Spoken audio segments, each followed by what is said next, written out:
So yeah, welcome everyone. I'm really excited. Also a little tired, I think, after a long day, but I'm really actually happy to be here with you all and with Lupe. Like Lupe mentioned, it's nice to be in a big virtual space with everyone. So yeah, I'm Ricardo Hernandez. I'm the program coordinator, the Readings and Workshops program coordinator at Poets and Writers. Lupe is my colleague, the literary outreach coordinator for Houston, and Jamie Asai Fitzgerald, who is the director of the Readings and Workshops program for the West. Um, so just before beginning our meeting, I know we already sort of started conversation, but I'm just going to share some sort of housekeeping, some PW information for folks who maybe aren't familiar with our organization a little bit. I'll then sort of talk a little bit more specifically about Houston, the activity that we've been doing in Houston that involves Lupe. And after that, we'll sort of move into the two parts of the meeting. So the first will just be a explanation and mini presentation on the mini grant program that we administer. So that'll be a really sort of brief overview of our guidelines for funding. And then I'll also give you all a sort of close look through screen share for the application form itself. So if folks haven't ever seen it, there'll be a chance to sort of get familiar with it, right? Without having to do it by yourself, sometimes at a desk as a project director. So it's kind of like a sneak peek. Um, so as some of you may know, Poets and Writers is the nation's largest nonprofit serving creative writers, and it was founded in 1970. So we celebrated or marked our 50th anniversary, rather, just this last year. Our mission is to foster the professional development of writers and poets, to promote communication throughout the literary community, and to help make literature available to the widest possible public. Thousands of poets, fiction writers, and creative nonfiction writers benefit from PW's programs, like our magazine. There's a stack of them back there that I keep here, but the magazine, our website, pw.org, our financial support for literary events, and our sponsorship of writing prizes and awards. So in 2019, we launched a new initiative called the United States of Writing. And it's basically, to explain it, it's an expansion of our core programs. So like I mentioned, our magazine, the website, the support for events. And the goal was to sort of, how do we better serve writers coast to coast, hence United States of Writing. So we really had to begin focus. So we began by focusing on three cities that we had previously funded. I believe since 2006 or eight. I may be mistaken here on the number a little bit, but three cities we've been funding since then: Houston, New Orleans, and Detroit. And hiring a literary outreach coordinator in each of those cities. So the role is, we sort of imagined it to be equal parts community organizer and local correspondent. The literary outreach coordinators have helped raise awareness of the resources for writers that PW offers by various and now virtual means. We began it in 2019, so it was during that time where we could still gather physically. And so we've had to adjust since then, but it's still going. One recent example of the sort of programming and the efforts that we've undertaken was a excellent virtual reading that we hosted last month entitled Hope Not Fear. It is actually curated by Lupe, and we hosted four Houston-based writers to sort of just share work, create that space. Again, it's that connection thing that I think we're all really missing right now. And so that was, again, the effort of that event. And let's see. Oh, sorry, I lost my place. And this meeting, it's also part of that ongoing work to connect writers to our programs, and as well as to facilitate the sharing of other resources and news among Houston's literary community, which is all of you. The meeting, yeah, sorry. So just to give you a sort of overview of how things will flow, like I mentioned, I'll do a mini presentation on the guidelines, give you a closer look at the application form, sort of show you how easy it is to apply, and demystify the process a bit. I think the word grant scares people. We joked earlier about folks writing grants, but what we hope to do with the closer look at the application is just to demystify it and show that it is easy and straightforward. Um, so after that, that'll be the second part of the evening. We'll open it up with a community check-in, and that's really where we'll just invite you all to share about any literary projects or events you may have in the works, any resources you might like to share with others, or any reflections really on how Houston's literary community has had to adjust or respond during the pandemic and this last year. And I'll tap Lupe to lead us in that check-in when we could lead there. So if that sounds good to everyone, I'll go ahead and just talk a little bit more about the Readings and Workshops program. Um, so maybe some folks may know or not, but I always joke with my supervisor here in the East, Bonnie, that, you know, we're sort of like a well-kept secret sometimes. Many folks don't know that PW provides funding for literary events, or if they do, it's not, you know, it's not in their mind. So just like a quick overview, our program funds writers who are giving readings or leading creative writing workshops. The mini grants are modest, so those grants go right to the writers who are doing readings or leading creative writing workshops.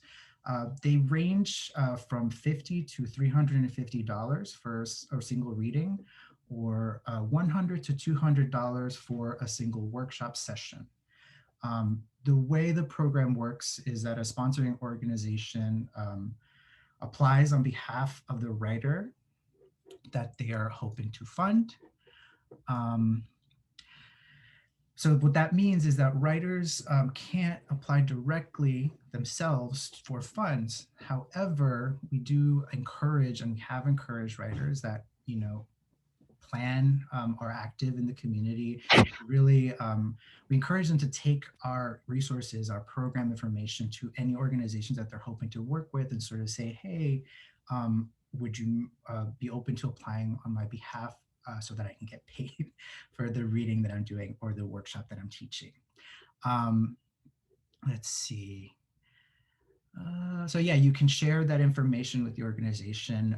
It's all available online. And I'll also say that we do have all of this info up on our website. So you don't have to take notes if you don't, you know, if you'd rather just sort of listen in.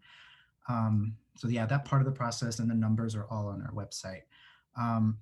If you're familiar with that part of the program, or if you've either funded, you've been funded yourself, or you've applied for funding, you probably, that sounds about the same, but there were a couple of changes that we had to make right when we shifted, as everyone or a lot of folks did, to working remotely.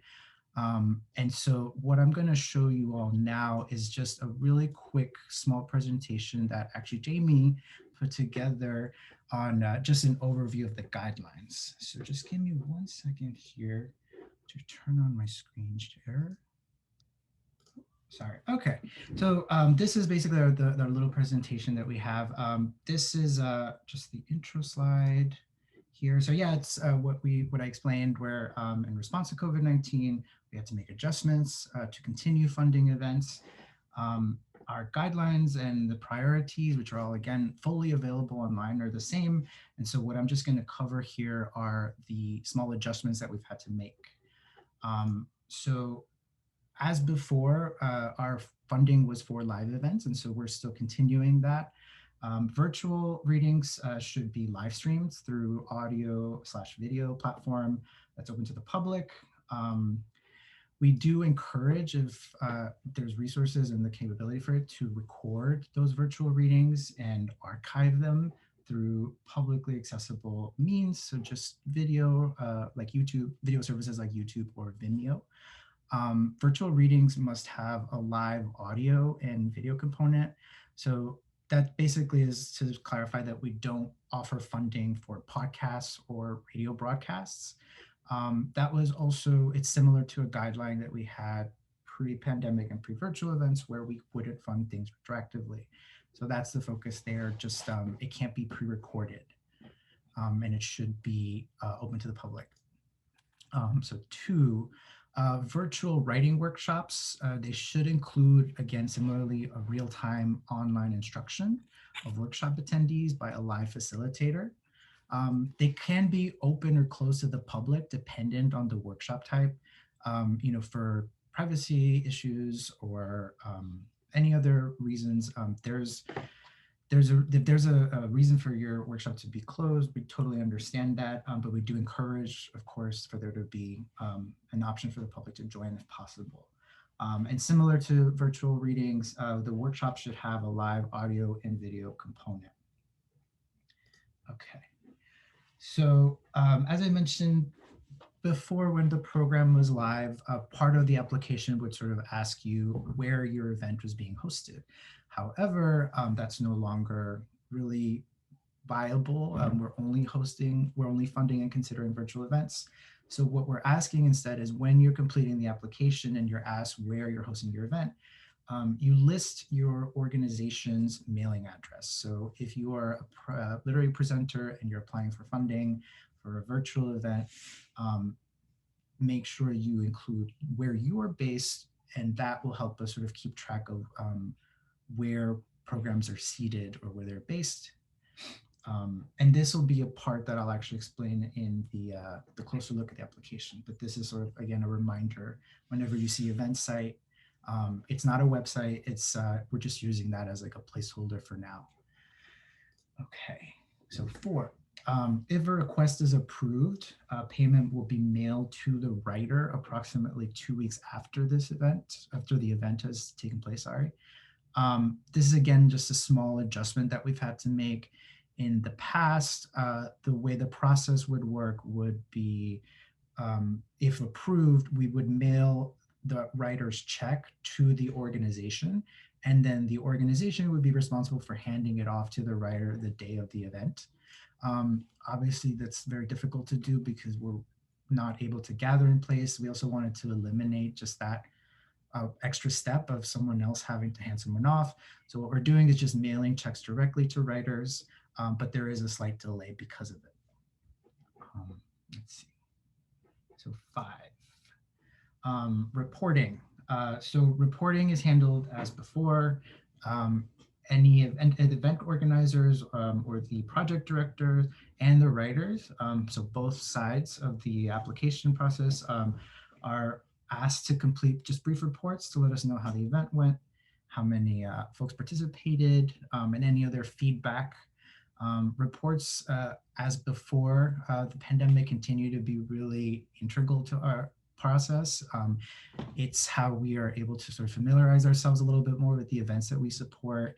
We get feedback from sponsors, and it also helps us show to our own funders the impact that we have, so that we can continue to fund more literary events in Houston and other places. 6. So as always, event organizers are responsible for ensuring that all publicity materials, so that's flyers, videos, e-blasts, so any materials you may send out to sort of, let folks know I'm hosting this event and it's funded by poets and writers. We just ask that continues. So you keep using credit lines and logos that are available on the website and uploading those materials to the report form that would be triggered after supported event. Okay, so 7. Although we still support virtual events, sponsoring organizations must still be located in one of our RW, so readings and workshops, states or cities. So here's just, I'm including this slide because I know that this was sort of focused on Houston, but we also just want to remind folks that these resources are available in other places.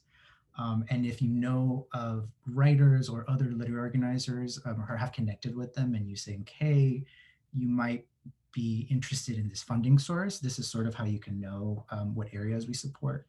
So we fund events in all of California and all of New York State. and also 8 cities sort of scattered across the US. So Atlanta, Chicago, Detroit, Houston, Seattle, New Orleans, Tucson, and Washington, D.C. And this is, again, sort of like just a callback to that event side slide. If you are applying for funding, if you're applying for funding, the organization has to be based in one of these areas. Okay. 8, we have shortened our application deadline to 4 weeks in advance of the event date. This has been brought down. So in previous times, we would ask around 8 weeks, 6 to 8 weeks before an event has taken place. One of the feedbacks that we got from the literary outreach coordinators, as well as other writers and organizing sponsor, was that it was difficult to organize with that much time in advance, especially now. And so although we do need time for ourselves to sort of process the requests and review them, we're hoping that that 4-week shortened deadline helps. I do think that it's a case by case. There have been times where, for whatever undue circumstances, someone can't meet that line, or they're like 3 weeks out. We try to, take those things into consideration, but 4 weeks should be that time that you think about. So like a month before, get your applications in for any events you might want to host. Sorry, want to fund. Let's see. Oh, sorry.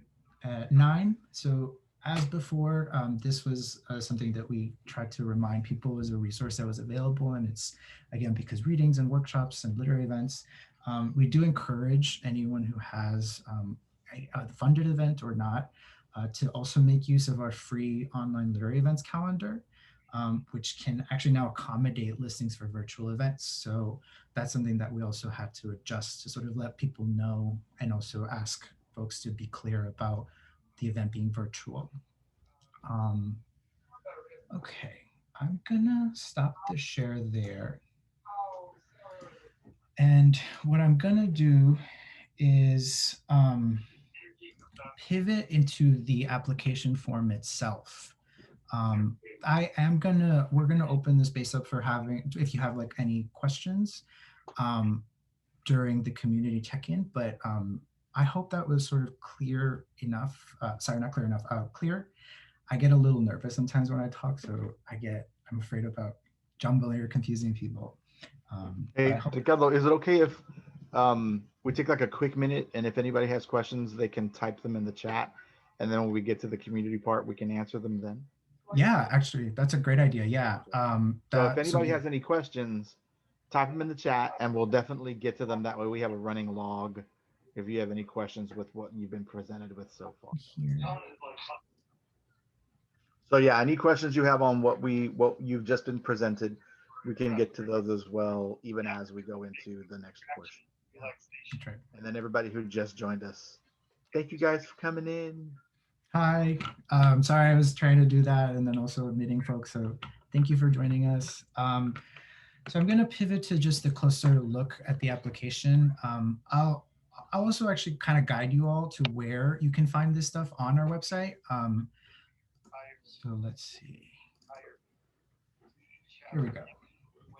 So if you're looking for the guidelines, any information about the program, you'll head over to pw.org, and this little drop down that says readings and workshops, it has sort of like all of the information arranged. If you're looking to apply, what you'll want to do is head to apply for funding. It's also, again, has sort of this special breakdown in that little presentation I did. A lot of that information is right here. So again, we're sort of keeping it close to where you can apply so that you can keep those considerations for virtual events in mind. But if you're going to apply, whether it be for the first time or for, again, you'd head over to this apply button here, and it will take you to our grants management software. So it's 2 parts to this. If you haven't ever received funding, rather have applied for funding to poets and writers, you'll need to register your organization, and that'll be on this side of the screen. I'll just show you all what it looks like. It's a really brief questionnaire that sorts of just lets us know a little bit more about your organization. Um, I'll just add a tip here that organization, you don't need to have nonprofit status. And we actually we try to be inclusive about organization. And so you'll see here, we also fund events in various places, art galleries, art museums, cafes. Um, that's sort of like how you would introduce yourself, and sort of let us know the kind of work you do with this form. You'd also share a little bit more about yourself. So Hey, this is just, Ricardo, real quick. Your screen, it only shows one line. oh, oh no, I'm sorry. Is that better? Oh, Yeah, okay. I can see it now. Perfect. Okay. Thank you, Lupe. I think it might, I'm going to try to keep it over here. So I'm sorry if I'm not looking this way, but um, so yes. So this part is for your org. Again, you'll sort of let us know if you're Houston, that your state is Texas, and that's your org information. Down here is your contact information. Something to keep in mind is this portion of the email that you type in here will become sort of like your login as a project director. So you just want to make sure that you keep that. That's where we'll send correspondence. So let's see, you're a new org, you've filled out all of the asterisk parts, you hit submit. You'll receive an automated email with just instructions and a temporary password on how to log in. Once you've done that, you can actually head to this side, the left side of the screen, and log in. So what I'm going to use just to show you all what the account actually looks like and how to create a new application is just use an account that we have for testing. So give me 1 second here, and I'll log in. Okay. Okay. So once you've registered and you've done your temporary password and you've actually reset it, this is what your account dashboard will look like. So it's pretty, I think, straightforward. But what I will share is just the little sections and how to do a new application. So the very top, the most important thing, the applications themselves. You can create a new one, you can draft one, and you can view any ones that you've submitted in the past. Reporting. So like I mentioned, for project directors and writers, we do send report forms to them. So if you, let's say, receive funding for an event and it's passed and you're ready to apply for another one, you'll likely see that you have a report waiting for you to complete. Let's see. Oh yeah, and then our contact information is also here. So I'm going to show you all how to create this new application. So let's see. So this is what it would look like. Um, there's sorts of little tricks and just things to remember as you're doing, maybe especially for the first couple of times if you're going to be taking on that role. The first one is always to save your draft. That's the mantra. Especially I think with technology, even if you think like, oh, I've typed this out, save the draft, because that's happened to folks before. It's also the way where they lose the work that they've put into their grant application. It's also actually how you trigger. It's sort of like the beginning. It's sort of like the system saying, okay, here's a new one. So it's a tabbed application. I always recommend folks to work left to right. So the general one is just where you would save your hit save draft, and that'll sort of begin the application. Profile, as sort of as stated here, it's just to review it, just to review that we have your information correct. This was especially important when we were, still important, but especially important when we were mailing checks to organizations. What you want to do here is just make sure that we have, especially your phone number and your email correct. So you'd hit, I have reviewed my profile and edited as needed, save the draft, and then you go to the next tab. So this next tab is sort of where you'll let us know what your event consists of, and sort of the communities that it'll be serving. And again, this is just for us to to sort of prioritize and to understand what the sorts of events that we're supporting. It's dropped down and typed in often. You can actually select multiple categories, but the genres that we support are all listed here. So just to keep in mind that your event should focus on poetry, fiction, and or creative nonfiction. Um, you can also actually, you don't have to create separate applications if a writer is doing multiple sort of events. So let's say, for instance, I'm hosting a writing workshop, and that writer, sorry, I'm bringing in a writer to teach a writing workshop, and they're going to be doing two separate sessions. What you would do is sort of let us know that, where it's like this poet is coming in to do a workshop. They won't be reading for me, but they will be doing two workshop sessions. Um, so that's so on and so forth. There is a little bit here for New York applications, but you can sort of disregard that. It's also why it's not asterisked. Here is sort of like the main focus for this, the event description and event title.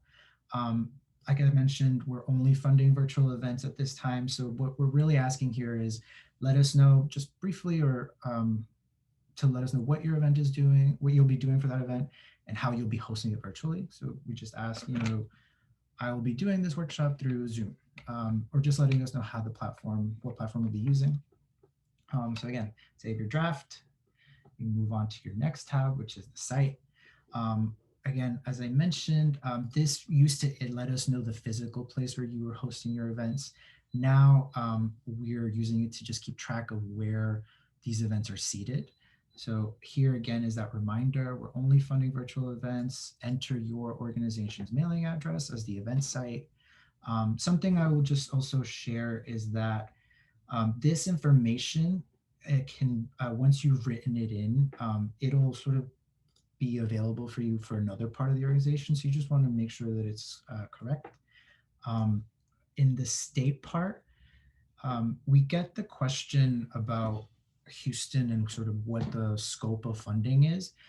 If you select Texas, you'll actually be able to see that the county that we support is Harris.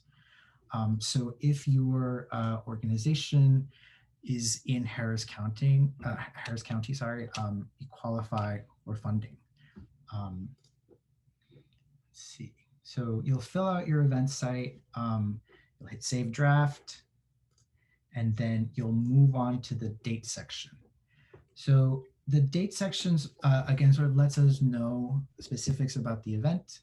I believe at one point, if I'm not mistaken, it was also used so that we can post the calendar, the literary events calendar. I also think that it's a helpful organizing tool for one. So sort of like just let sort of, oh, here's what I'm going to be doing with this person. So to add a session, you're going to see this. So it'll tell you save your draft, and then you'll hit OK because you did that already. Here's where this information will again be pulled from that other event tab in the bigger application. But what you'll be asked to do here is to give us just the session dates and times. So I'm just gonna, to show you all what it looks like, I'm gonna do test. Just type in test. And then we'll do it in Texas. Harris is the automatic, and then I'll let poets and writers know I'm doing a workshop.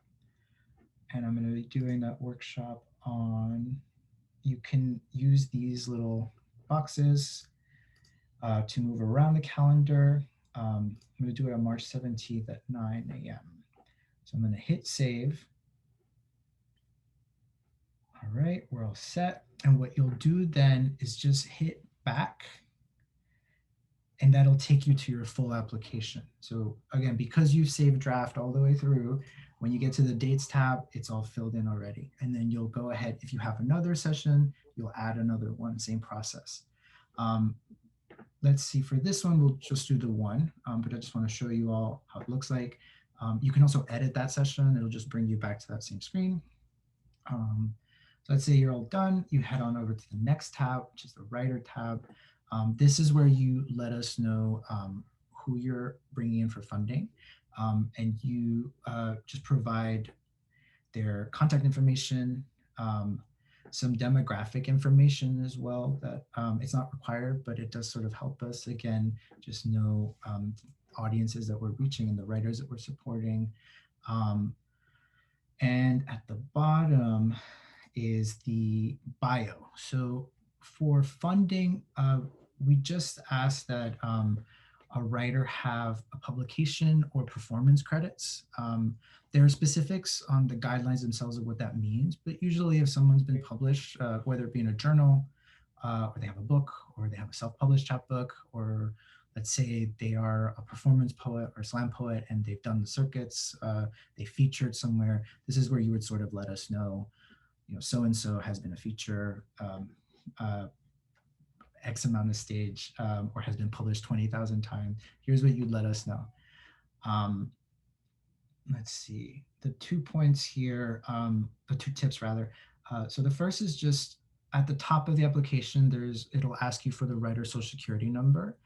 We do need that to lawfully pay them for the grant. And so you'll want to make sure that you enter that with no hyphens. This is just an example. Sometimes folks will actually type that in, but it's just to sort of, just how the number should look. So the nine numbers of the social, and their address. So as I mentioned, we're mailing checks directly to writers. And so you want to make sure that you have their mailing address correct, because that helps us make sure that their check gets to them safely. What I would suggest, we still do verify it, but someone will usually reach out if a writer is confirmed. But again, just making sure that that's part of the information you're collecting and verifying with your writer. So the next tab is the request tab. What this is basically what it says. It's a request, how much you're requesting from poets and writers. The top box is amount requested for P&W. We ask that you sort of list it in increments of 25, just to sort of keep the numbers neat. So let's say you can't really ask for $25, you'd have to ask for 50. You can't ask for 80, you'd have to ask for 75 or 100. So that's how much you would request from us. And again, this number will vary. Some folks do request the maximum if they're doing a reading. So let's say I want 350 for this writer. That's where you would type that in. The bottom box here is the amount that the sponsoring organization will provide. This is if you are matching the fee for that writer. Let's say you're requesting 50 from us, but you're also going to give them $50 for compensation. You would let us know that. That helps us sort of understand our funding better. It's also a requirement that was a little bit more specific in California. But again, this also just lets us know how our funding is being disseminated or used. Yes, okay, sorry. If it's nothing, which we understand, sometimes that's not possible, you can type in 0 there. But again, you want to make sure that whatever this is, there should be a number here. And then again, once you've done that, you've saved your draft, this number down here will update with sort of what the total fee for the writer will be. Lastly, authorization. So that's just digital signature letting us know that all the information is correct. And you would type in your name. You won't hit save draft this time. Now you'll hit submit to PW. And then after that, what will happen is you'll receive an automated email to that same address that you registered with, just letting you know that your application was submitted and that we will be reviewing it. Let's see. I think that's my presentation. Let's see. Thank you all for bearing with me again. I'm a little out of it today, but let me see. Everybody give a round of applause for Ricardo.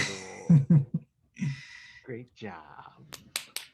I've been quietly answering some of the questions that were coming up in the chat. Amazing. And Omer just showed up. I'm gonna call Omer out. Omer, it's good to see you. So yeah, that's my presentation for you all. Thank you all for your patience.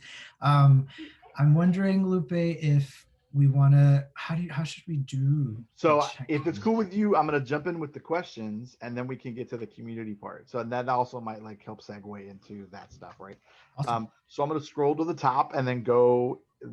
I'm gonna, even though I typed out some of the responses, I'm still gonna verbally give you like info, and then that might help clarify because I also don't type fast, and I should type fast because I write curriculum and I'm on a computer. Anyways, that's too much. Okay, so let me go back up to the top. Let's see. Can you see this? Hi all. Now I can. Yes. Okay, great. Okay, so type a question here. Can the sponsoring organization be a university? So this was asked twice. It can be, and Ricardo and Jamie, y'all can check me if I'm incorrect. It can be a department or a student organization. To all transparency, it would probably be better if you had a student org that's requesting. We have had other organizations to request funds from PW, i.e., the Museum of Fine Arts and Stages Repertory Theater. And so any organizational body functions in this regard. I think the only thing that PW won't fund is like elementary schools. If you're doing a kid reading, but Yes, that that's right.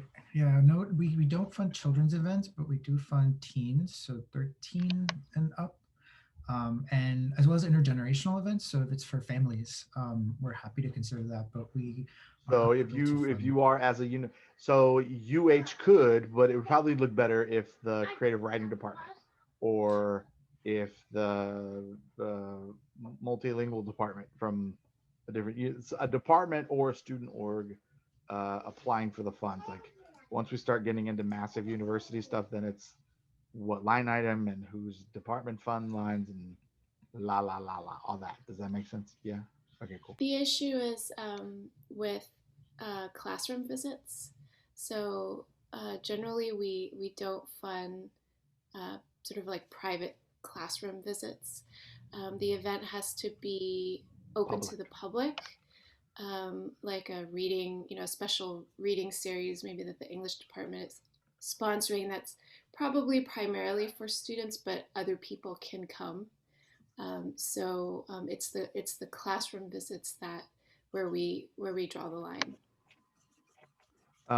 Thank you, Jamie, for the clarification. Do organizations apply on behalf of individuals for both workshops and readings? Um, yes, and this is, I actually haven't run into this yet, so Ricardo and Jamie, you might be better at that. We have had moments where we've had applications where said writer is doing a reading on one day and then the workshop is another day. And so though you can apply and those would be two separate applications because they're different events. And so PW does take into account like if the disbursement of monies is for the same person for more than one event at a given time, that'll also like determine how much of the spread of the funds go to the individual. And that's just for equity's sake, to make sure that there's an equal fair amount of folks applying. Historically, one of the things that I've been trying to do, one of my goals for in doing this position, we noted historically that there were fewer organizations from Houston repeatedly applying for funding, and they would get the dough because they knew what was up. But now, with the amount of time that we've had to do this work, we've been able to spread out who's getting the funding, and so yes, clap, mama. My 2-year-old's in the meeting. That's anyway. Come la galleta, mama. Come la galleta. So that right. So that helps. I'm not applying. I just wanted to pop in and offer support to see if I can have. Oh yes, that's Annalicia. Thank you for that support. So good job. Great job, everybody. Anisha Sotelo, give a round of applause. Um, as an org, we are hoping to host a reading workshop series with multiple events require multiple. Yes, for every event that you are putting on, you would then apply for those events themselves for Like, the individuals that you are applying for. yeah, But I, I'm gonna jump in. So as an org, we are hoping to host a reading/workshop series where multiple events require multiple applications. They do. I'm imagining what you're saying is that you'll be doing like different writers over a course of like a period. Um, that is correct, like what Lupe is saying. But also just to clarify something that was said earlier about, let's say if it's back to back or something, or if a writer is doing something that's across 3 days, you can do that under the same application. It's where that event site, sorry, the dates tab comes in. That's how you sort of let us know. Um, One rule to keep in mind, or something, is the way that I've sort of let people know sometimes is it's a check request form, is to think of it that way. And so you want to make sure you're submitting one application for each writer individually that you're hoping to fund. So for example, like you're hosting a reading series and you're doing 2 features. They're both reading on the same day. You just submit one application for one that has the date and from the information there, and then you'd start another one for that second reader. You can't apply for both under the same form. And that's why the writer tab only holds information for one writer. Does that make sense? Okay, cool. Thanks, Lupe. um, let's see. Can it be a university organization or department? Oh, okay. That's me writing that. Am I the only one who can't see the screen? No, that's from earlier. Um, individual. Okay. Can you apply as an individual artist or only as an organization? So, because of, so full transparency, and Ricardo and Jamie, if I'm saying too much, just mute me and kick me out of the meeting. If I cross any lines, which I don't think I will, but whatever. Um, there was a bigger pot of money, and as we came into the era of COVID, we had a really great come to Jesus moment and had a conversation about what is the best way to help arts communities. And myself and my counterparts in Detroit and New Orleans discussed the fact that artists needed money for basic things. And so we took a big chunk of the dough and broke that out into project grants. So I think, and if I'm correct, tell me I'm wrong, I think temporarily for a short amount of time, we still have access to funds for project grants that individual artists can apply for. And then we will continue to have the organizational grants that are the standard RW grants that poets and writers have always provided. Ricardo, as far as the funds for the project grants, is that run dry, or where are we with the what's there? Is it Um, done? our hope is that we'll be able to do it again. So yeah, as Lupe mentioned, thanks to the Hearst Foundations, we got a little bit of extra money, and we actually changed for those specific grants. We changed the process. I'm just going to go back to answer the question for Christina. So can you apply as an individual artist or only as an organization? For RW, so readings and workshops, this program, the guidelines, you have to apply some, if an organization has to apply on the writer's behalf. What Lupe was mentioning is that sort of other exciting new initiative where we wanted to change that up, just to sort of make the process a little bit more easier. It's up in the air, I think, right now, Jamie, whether we'll be able to do it again, but we want to, because I think especially we've gotten really good feedback. um, I'm There's someone here, I believe, who actually was part of one of those project grants, who was part of a reading series that was hosted by Reyes Ramirez. So just as an example, what happened with Reyes is Reyes saw the opportunity for the project grants open, submitted the request. It was a different process than what one I explained, but the funds went right to him without another organization applying, and then he was able to use those funds for his event. Um, I hope we're not confusing anybody, but for just to keep that in mind, readings and workshops, you need to have, for the readings and workshops program, like the mini grants, an organization has to apply on your behalf. Does that is that okay? Does that I'll chime in. um, so to be clear, the project grant initiative that we did for the first time in the fall is currently closed. So we're not accepting applications directly from writers at the moment. We really hope that we can do it again. That's I think something we're going to be advocating for. But right now, what we do have open is our foundational readings and workshops program, and a sponsor does need to apply. That said, a lot of writers sort of spearhead that application process with the sponsors, and um, that is totally fine by us. So if you can wrangle somebody to apply for you, we encourage you to do that.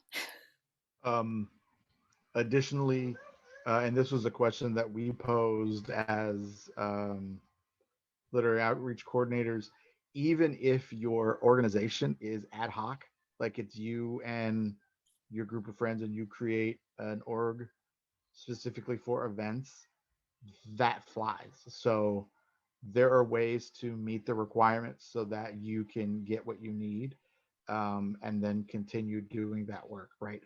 There used to be a provision that it had to be a 501c3, and that it needed to be a registered org with poets and writers. But um, again, the push to be more open, that's kind of changed as well. And so it can be a grassroots organization. It can be a loose organization. When for any of you that remember or went to any of the Houston Writers for Migrant Justice events, we were able to do a little bit of funding that way, and that was an ad hoc committee between Robin Davidson, uh, Daniel Peña, Mauricio, yeah, Patron, myself, and several others. And so, like, you know, uh, in that organizational process, that's one way to get the work done. Um, let's see. Um, There's another going down the question list. here about just social security numbers and whether they're required. I'm just going to reiterate, they are required. We do need them. It's tricky, but you do need to apply with them. I think what I usually recommend is, again, sharing the guidelines and just letting folks know like it's for PW, and also just letting them, allowing the writer if they just want to confirm with our office. That also has been helpful, I think, just convincing some folks about that. There are also some writers have been funded by us in the past, and so there have been times where we can help out if we have that number on file. But there's, it's one of those things. It's just a lot easier, I think, if it comes, if the application is submitted with the number. If we're always happy again to just sort of be available if you want some backup to explain that aspect, but it is required. So it hasn't been asked, but just to clarify, um, if you yourself are involved in an organization, and you are a part of a reading, so long as you're not the person in charge of the organization, you can get funded for your event. So, prime example, and I always use this one, for my book launch last year, because the Untitled Projects is such a massive, well-funded, and well-personneled organization. My communications director is sitting in the bed. Um, the our other chair, Jasmine Mendez, was able to apply for 4 writers because it was me for the actual reading. Godman, I love your music. And then 3 writers that were reading at the reading as well. And so well, she applied, but because I run the Entitled Projects, I couldn't get funded. The other 3 writers could. So Had I not been in charge of said organization, I probably could get funded in it. But my feelings are hurt, and I'm emotionally that has stunted my writing growth. But whatever, we don't talk about that. Um, um, any other questions? And now you can, now that we're caught up, you can ask while we're all on screen, or you can type them in the chat if anybody has any questions. I hope that's helped. April, yes, thank you for raising your hand. Hi, so in terms of like the social security numbers, I had tried to organize events last year, but then like it got scrapped. But I was talking to someone who was a former PW grant person, and they said like if like I'm not comfortable asking people for their social security numbers, I could just fill out 0000, and then the main office will contact them and get it themselves. Is that still a process or no? Yes, that's still it. What that does is once you put in the information and you put in all zeros, then Jamie or someone will get a hold of said writer to get that information. Currently, even if you contact me and let me know that you're not comfortable like handling their info, I can then forward that information to the people that are the Jamie and Ricardo and everybody else. I can get a hold of them and they'll follow up and get that information from the writers as well. Thank you. Yeah. Anybody else? Any other questions?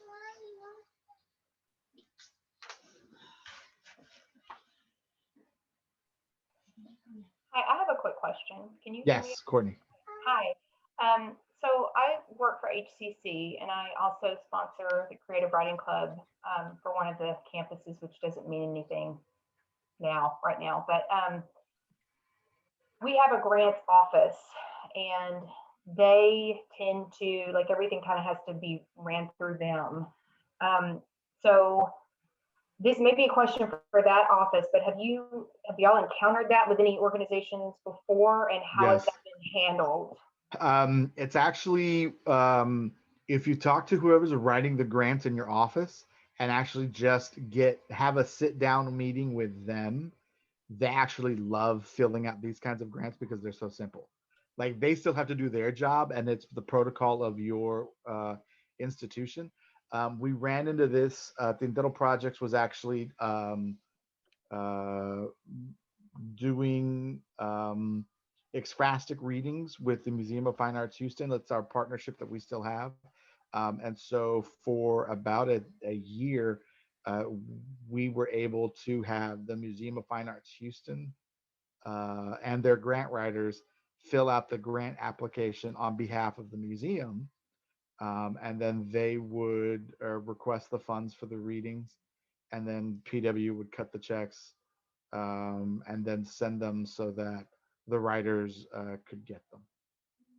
And so you just inform the grant writers how the process works, and then they'll take care of filling out the needed pieces. Okay, so what I'm thinking is I would present this to them, have them check out the website, and they would probably want to talk to someone. So do I give them Jamie, you, and you can have them talk with me. You can have them talk with Jamie, probably either me or Jamie, because Jamie will. So the way this works is the New York office handles everything on the East Coast or east of the Mississippi, and right. then Jamie's office handles us because we sit west of the Mississippi. So then, yeah, that's the way that would work. Thank you very much. Thanks. Perfect. I just be sure to tell them how easy it is to fill it out. It's not like an NEA grant. Courtney, they'll freak out. Like, I'm not joking. When I showed the Museum of Fine Arts, because they were like, we need to know the process. It needs to be 3 months ahead. We need to have all the and I was like, calm down. And I showed them. I literally just pulled it up on my phone. And I was like, it's this. And they were like, no. I was like, yes. And they were like, we could do this all year. So. Oh no, I'm very excited. And so yeah.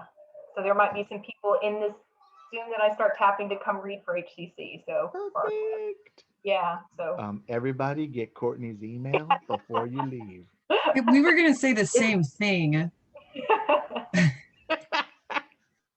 Yeah, what is Ah, now, Courtney? I'm dropping it in the chat. sweet. Okay, any other questions before we proceed? Okay. So now this part of the reading. Woo, tired. Let's do this.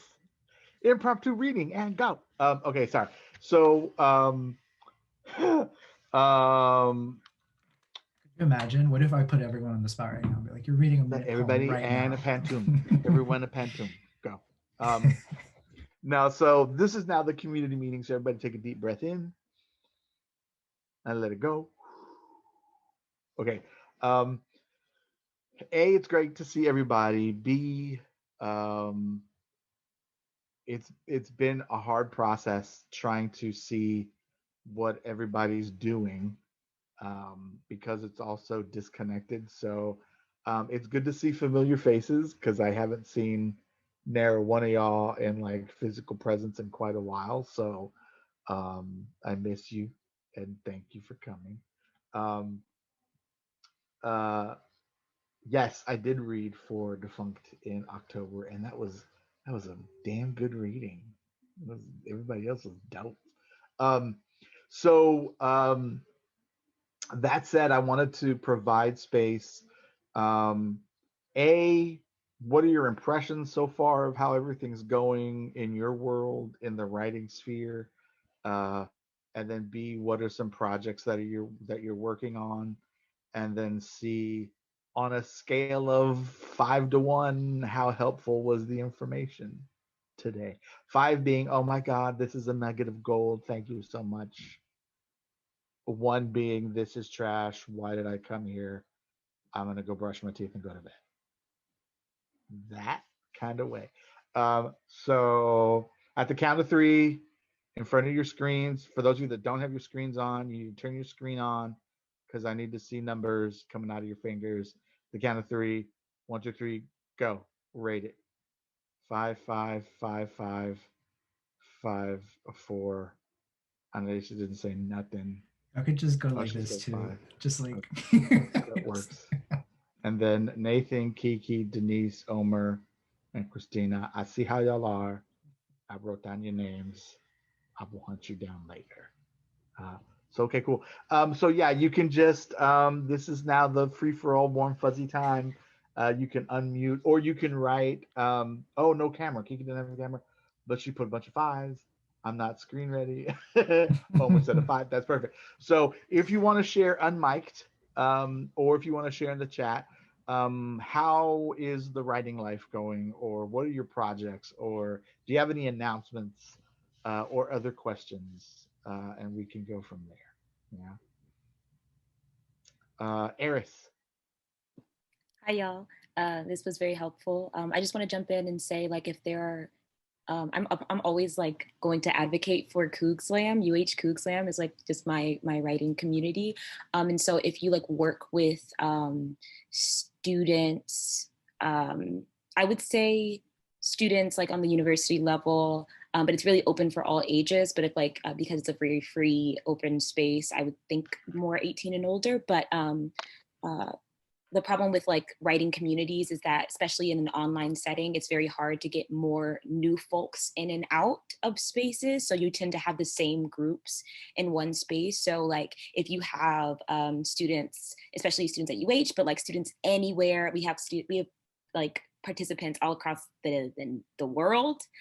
So like if people are like itching for a new writing community or new reading community, poetry community, slam community, but any like literary space, I would like push them towards Coog Slam because it's very inclusive, very open, very loving, and it will also just encourage like a larger community and like more, just like more unity within like writing spaces. So if you're a teacher or if you're a professor or you teach like at MHCC or if you do any sort of like community outreach, I recommend Coog Slam.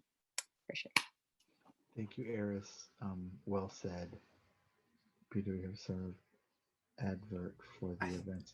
So I'm going to answer that question and then I'm going to go to Denise. So PW does have a running calendar specifically for Houston.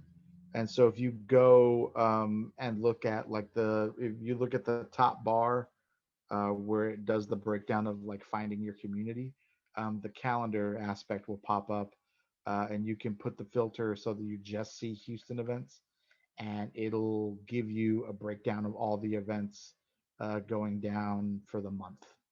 And so anything that you think that you're going to know that's coming up for your own organization, you can send it to PW and they'll probably post it. Um, so yeah.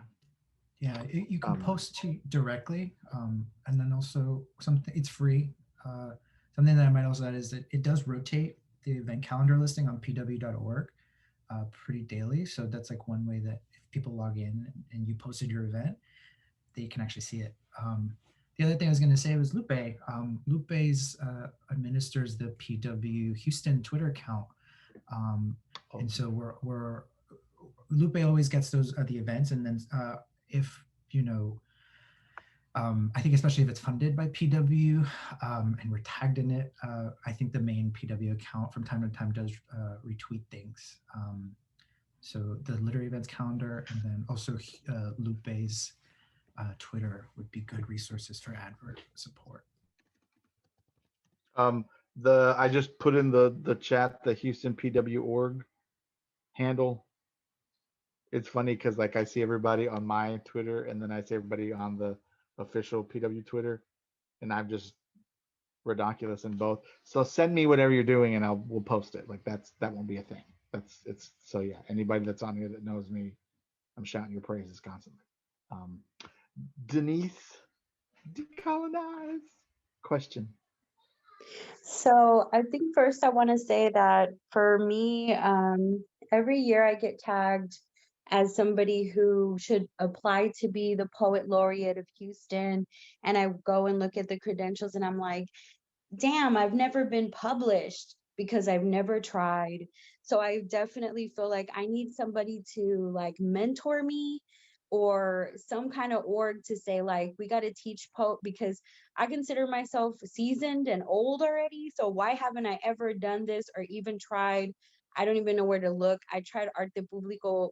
I tried to get hired there one time and they didn't hire me and I was like, whatever, and just like totally let it go. So that's one thing. I think that's where I'm at because I'm like, if I want to do it, then I have to wait 6 years to be validated because I only ever self-publish because I never wait on anyone to tell me that I can or can't. So that's where I am on that and the writer thing. But I do want to say that I have been working on a project for about a year. I've gotten some grant funding for it, but I am the co-founder of All Real Radio, and we have a project that's happening that's capturing original content that is um, child friendly or family friendly. And so I'm looking at innovative virtual ways now because we had to kind of reframe how we can't have like go to schools and capture all these voices all at once. So we've been figuring out how to get individuals inclined. So if you're interested, allrealradio.com, there's a tab that says children's programming, and so we want to get some of that. And also, I co-host some morning shows. So we are always open to highlighting poets and writers that are doing things in Houston. So do check us out as well. And I'll figure out ways to help some of my artist friends apply to this fund as well. I've always been a fan of poets and writers. Um, decolonize. I love you, and whatever help you want in getting published, I got you. Um, and then uh, let's talk to about how All Real Radio can. That's my other part of the job. For those of you that don't know, if you are thinking about wanting to do some kind of event or a project and you're trying to figure out how to get it funded, let's brainstorm. The other part of my job is helping you figure out what are your avenues to get funding for the thing that you want to do. Um, I'm uh, am a well-informed individual within the city of Houston and Harris County and Fort Bend and Galveston. So any assistance that you need, in Spanish we say cuenta conmigo, like count on me to assist with that. Um, so it's yeah, there's resources out there, and there's more than one way to skin a cat. Is that the did I use that right? What? So we can do that work as we need, right? Um, so any of you interested? And by the way, if you haven't started writing down any of the shares and emails and handles, please do.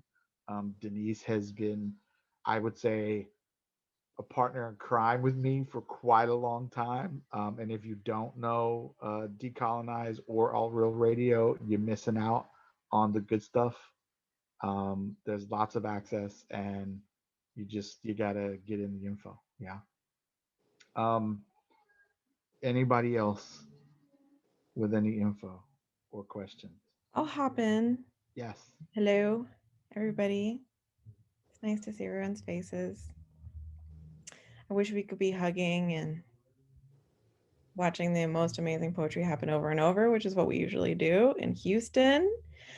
I would like to offer that so over the pandemic, I did this little experiment where I went on Twitter and I was like, who needs mentorship? And I just like asked people if anybody wanted help. And it was really nice.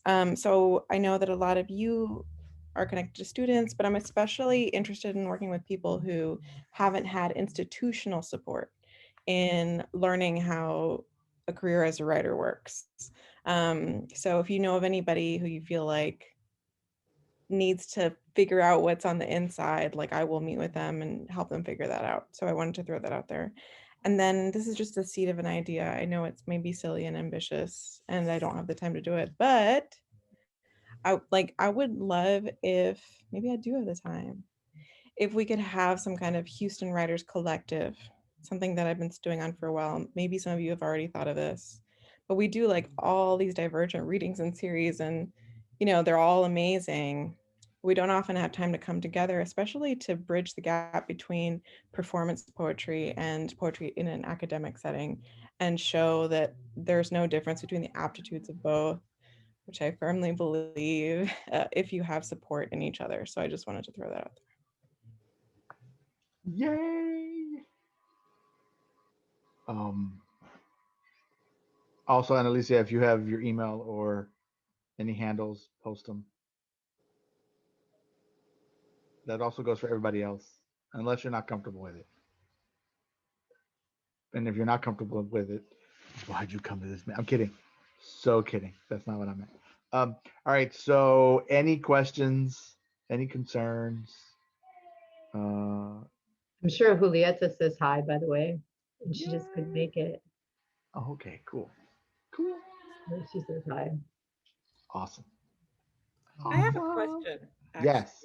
I'm wondering if anyone knows or has a feel for how Brazos is doing in our bookstore. Yeah, in our other sort of independent bookstores. I'm so glad my colleague Audrey Colombe is here, because we had a chat a few weeks ago. Audrey, I hope you don't mind we're talking about this, but this meeting just really is hitting on a lot of things we were talking about, because you're wondering how the writing community is doing in the pandemic, but also what we can do to support. And we're thinking about like our independent bookstores and places like that. Like, what can we do for them? What do they need? Like, does anybody have any thoughts about that? So I've been slowly keeping tabs on a few of them, but not all of them. Brazos is doing okay because they keep yelling at the public to wait for their book orders. So they're all right. Like, I keep seeing posts and I'm like, all right, y'all are salty. It's all right. Y'all are fine. Murder by the Book shortened their hours ridiculously. Wow. They're doing okay too. Blue Willow still has lots of their events virtually, so I think for the west side of town, they're all right. Like I keep trying to keep tabs on all three of them, and they're doing all right. And I don't even know how I feel about it. I'm emotionally like in mourning that the half price books on Montrose is closing because No, no. Montrose one's closing. The one that was in Rice Village. I know the one Rice in Rice Village is Village closed. gone. Oh, the So one in all we have, oh. literally the only ones we have left, I think the one out here in Sugarland is popping. Like there's Wow. people coming in. I ran into 4 people from in town that came all the way out to Sugarland to go to that one, and I'm like, it's still good. I don't. What's the next half price? That's There's also Kaboom over in the Kab- Heights. so I Limited think hours. Kaboom is.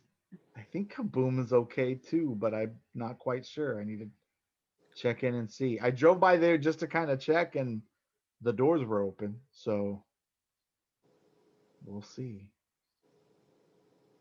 But if anybody does have any info, like if they've got events, post them on Twitter, share me on it. Like the more we can do to build that community. Julia, really great question, and thank you for posting that up there.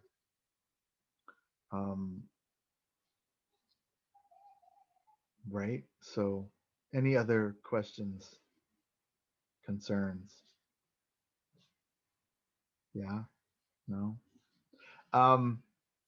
I think one thing that I would like to pose to everybody is as we begin to start seeing the light at the end of all of this in the time after, right? I was talking to Cookie Politana out of California, and she keeps referencing all of this as in the time after COVID, and so we just shortened it into in the time after.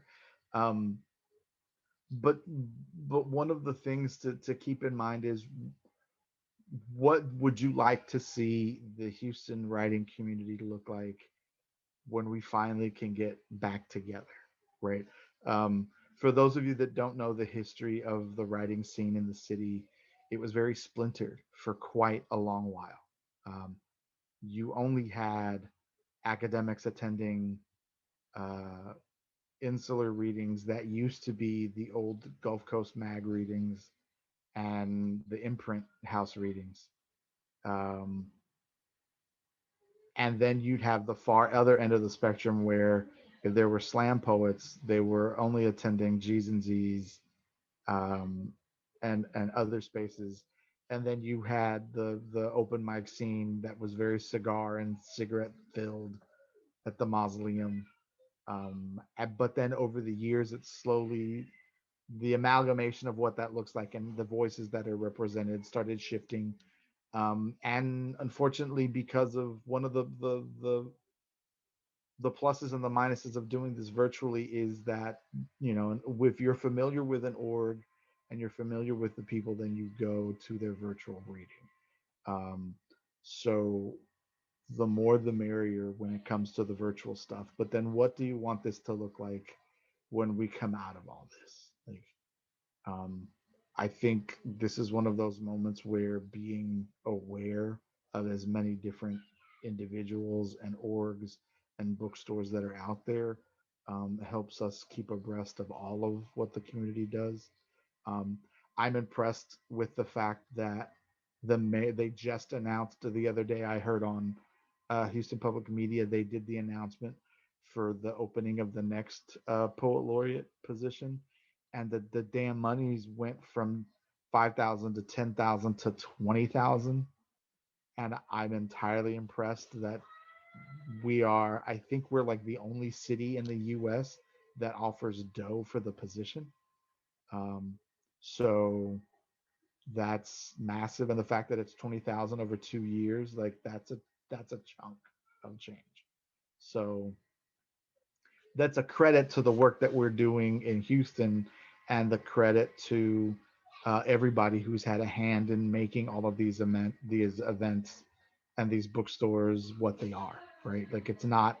There's no blind eye as to the work. It's one of the reasons why Houston was in the mix when it came to finding uh, a workaholic like me to be outreach coordinator. It was us and Detroit and New Orleans. And so that vibrancy and that resiliency is what makes this city tick. And so a credit to y'all for even coming this evening and the work you continue to do. And I thank you for all that energy. Um, for anybody that wasn't able to come, I do also ask that you think of explaining the process to them. The concept of each one teach one is very much a communal process.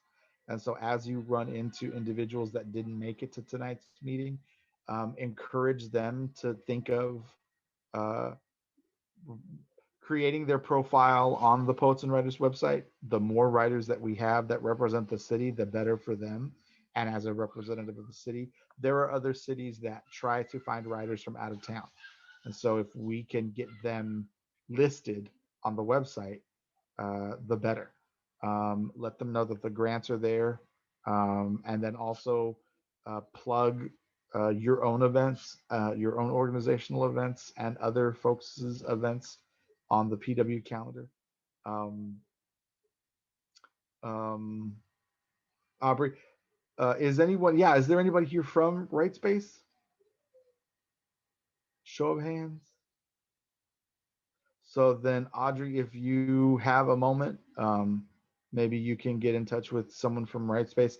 If whoever's the contact from Right Space, if you want to have them get in hold of me, please, you can just tell them to get a hold of me, and I can have a quick sit down with them. Any organization that didn't show up this evening, if you have contact with them, let them know, big or small. That's the importance of all of this is it's reflective of how the city works. Like uh, representationally, we have a vast variety of both literary journals, but then nonprofits, and then also grassroots orgs. And so all of these things are important to the way this works, right? Um, used to apply frequently, but we haven't heard from them in a while. Yeah. It'd be Oh, good sorry. to reach. Oh, okay. That was okay. Got it. Okay. What I was going to also just chime in terms in the spirit of each one teach one, we sometimes need tools to teach others. So I think what my goal will be to the section of the application close up, we're gonna try to edit it and upload it as a tutorial on Poets and Writers, I think YouTube channel. Might take a little bit of editing, but that's something that we've been wanting to do for a very long time. And so keep an eye out for that. That will be something that we'll try to put out very soon. If you know enough people that want to meet up, we can also figure out a separate time, and I can sit with another group of folks and then run them through the process of the application as well. So we can do this as needed and as necessary. So yeah. My email, I'll give you my PW email. I think. Uh,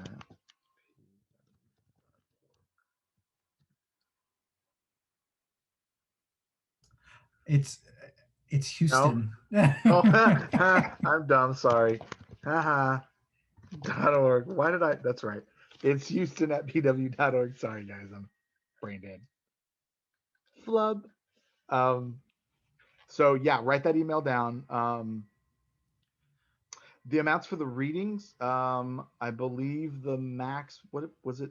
Two? For a reading, it's 50. It could range so between $50 to $350. That's the max. And then for a single workshop, it can range from 100 to 200. Side note, there is still money. Like, so I would also like to let you know that last year we came up with, like, if they gave prizes for like how much money got used, we came out on top fiscally. And this year, I I want to be able to clown my counterparts in Detroit and New Orleans. So I need y'all to get on it and start applying for that money. Because I don't want to have to sit here and hear that noise that they had more whatevers. So let's go. Got it. Got So it. that's it. That's all I have. Yeah. Um, Yeah, I just to sort of close this out, maybe I will just say that we're gonna, again, the tutorial is some, I will work on it. I'm committing myself to that, and getting it up. So what I'll also do is there was a question, I think, when you all registered, whether you felt comfortable sharing your email addresses with the other meeting attendees. So Lupe and I will work on sort of like a little follow-up email that just has those addresses so that you all can connect with each other if you weren't able to save the handles, I'm sorry, the email addresses. And we'll also share the chat log if that will be helpful for others. I'm trying to think of a ceremonial way of closing. But honestly, like even just sitting here, hearing the ideas, we're hearing, and we're going to take them back to see how we can help. Because again, that's sort of like the initiative part of it, to listen to the needs of the community. Yeah. Jamie, is there anything? I'm sorry. I don't know if you want to, I don't put you on the spot, but. Oh, I just want to thank you all for showing up and representing Houston. It's really great to see everyone's faces and to see how Lupe's work is having an impact on the literary community. So thank you. And if my work isn't having an impact, just tell them. Because then they can fire me, and that's okay too. Just be honest. Be honest. Tell them. So that's all we have for the evening.